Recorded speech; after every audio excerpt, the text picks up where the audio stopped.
Hello again, everyone. Welcome into the final bet. Week 2 of OTAs for the Saints will be in the books tomorrow. They've got 1 week left to go for the workouts on Airline Drive. And to break it all down, of course, you know Sean and Garland to talk about all things black and gold. Anything stand out from you guys from the, week 2 of the workouts? Well, it's interesting because last week was one of the lightest workloads that I had seen from any OTA that I have ever covered, just because it's just a 7-on-7 session and then an 11-on-11 walkthrough. They've yet to go live, but they did add a few more plays to the 7-on-7 today. So they're taking these incremental baby steps, but there was a little bit more today than perhaps last week. And clearly they're doing the baby steps approach until they get to the end of the offseason and into training camp. I'm going to add on to that with Sean.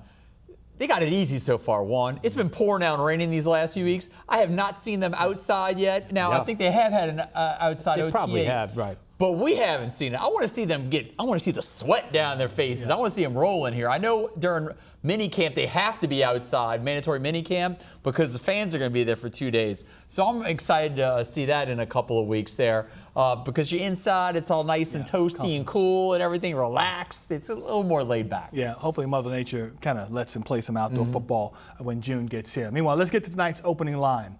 Rattler versus Shough. Is the O-line one of the best in the NFL? LSU prepares for the road to Omaha.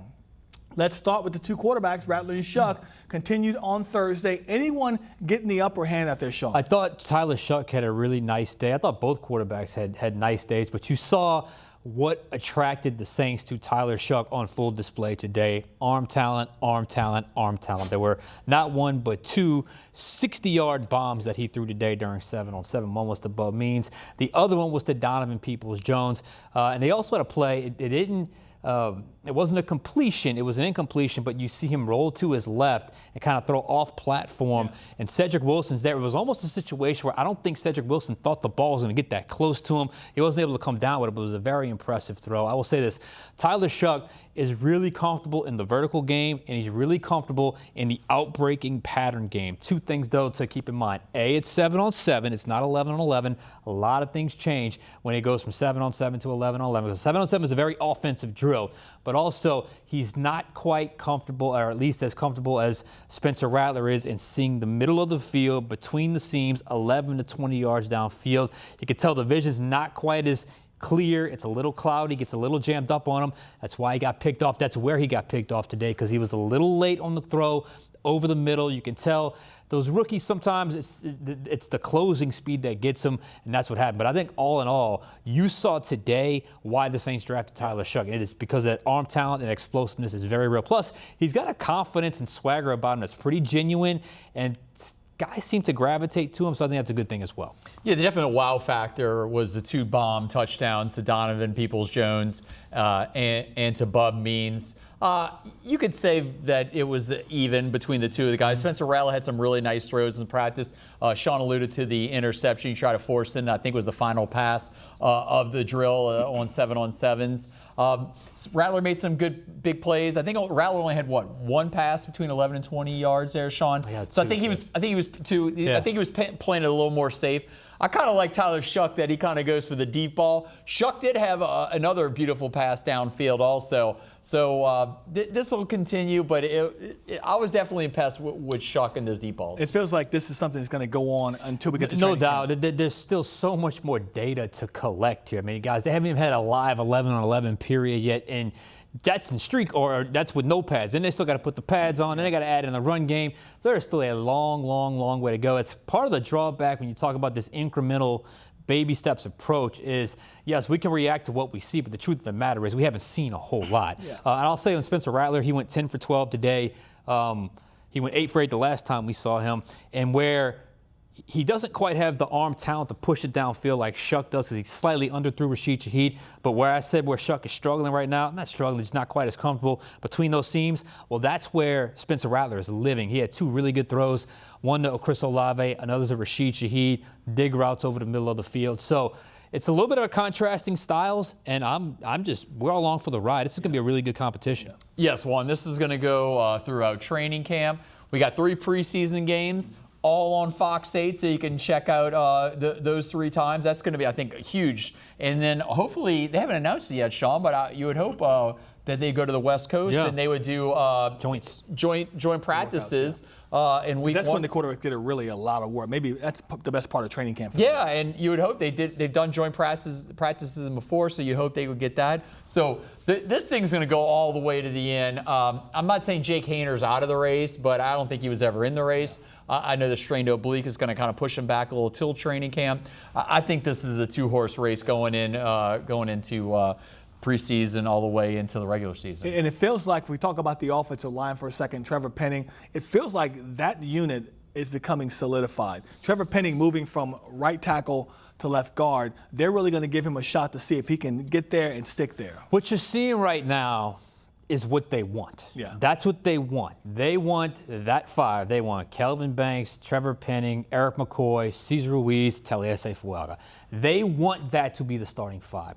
So they're going to do everything in their power to make sure that is the case, unless someone is not up to par or unless someone behind them is clearly better. Obviously, the quote-unquote I don't want to say, yeah, we'll call it. The weak link from the last couple seasons is now the unknown is Trevor Penning at the left guard spot.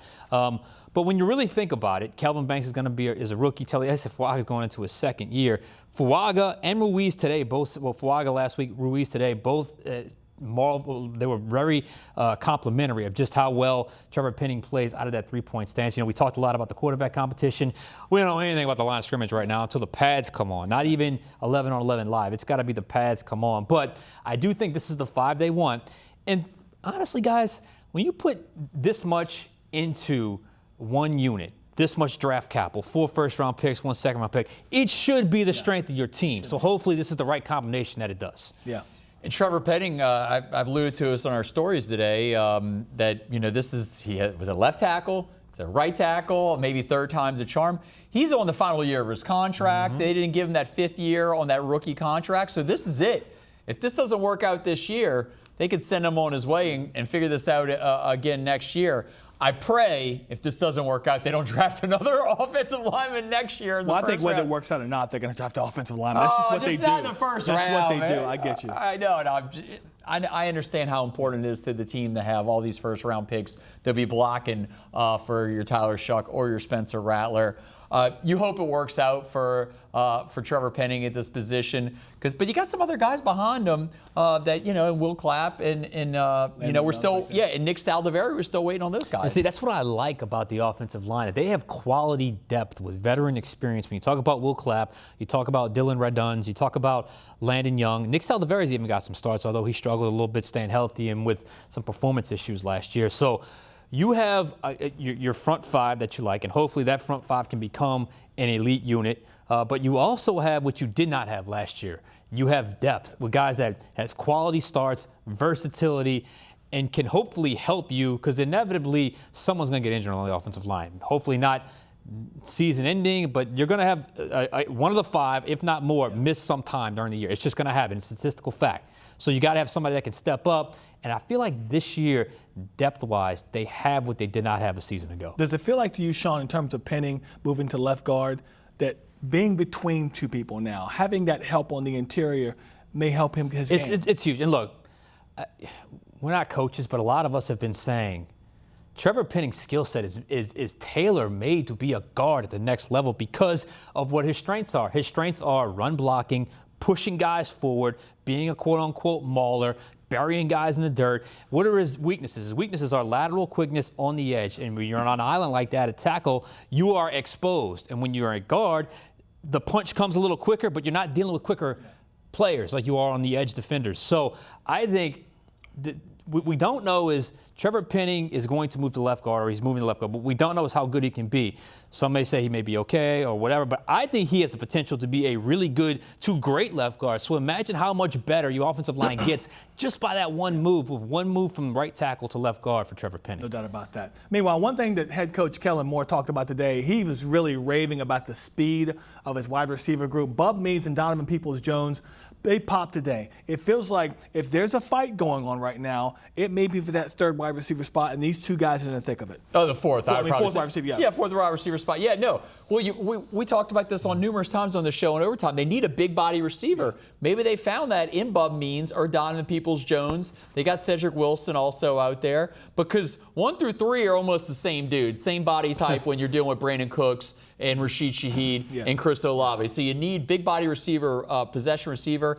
And I will say this, Sean, he and I were next to each other. Bub Means was motoring down that sideline. Beautiful catch. Donovan Peoples-Jones. They got some dudes that got some experience that could definitely blow the top off. Yeah, it's just, it's a matter of, okay, what routes can you run with certain guys? It's not always about body type, but it is when it comes to certain routes you can run. For instance, Chris Olave is really good at working in the middle of the field, but Chris Olave working in the middle of the field is also what got him injured because he's taking some big hits. You need some players with a big enough catch radius and just a little more size that can absorb some of those hits, and you can still run those plays. Because if you take those routes out of your playbook, you're that much more limited as a play caller. So this is going to be interesting how it sorts itself out. But you're right, though. Watch it. When you watch Olave, Shaheed, and then Brandon Cooks back to back to back. It looks like it's the same guy. It's great because they're all basically the same size. So something to watch going forward. And I'm very curious if they have faith in these two guys, Peoples-Jones and Bub Means, or do they say, you know what? We just got to see what else is out there. Maybe by the time the season rolls around, they add a veteran big receiver. Yeah, Kellen Moore did say that no new injuries this week. But the injury concerns right now are with the tight end room. They've got some issues there. How much concern? Yeah, Dallin Holker's walking around the sideline. Foster Moore is walking with a noticeable limp. And then Taysom Hill is back in Utah doing his own rehab this summer. So you're missing 3 guys that can definitely contribute in the tight end room. I think it's a little lean right now. We'll see what happens when training camp, who returns there, how long does it take Foster Moore to get back into that mix. You got Juwan Johnson, but after that, it gets a little dicey. Asante Samuel. Possibility here, you think? Cornerback? Yeah. I could certainly see if you need a corner, you still got the rookie that's been injured. Right now, you look at Isaac Yiadom. I've always felt like he's more of the 4th guy as opposed to a starter. I would absolutely take a look at that. I know there was some issues with his neck. I know he did the visit here. He was going to take his time before he made a decision.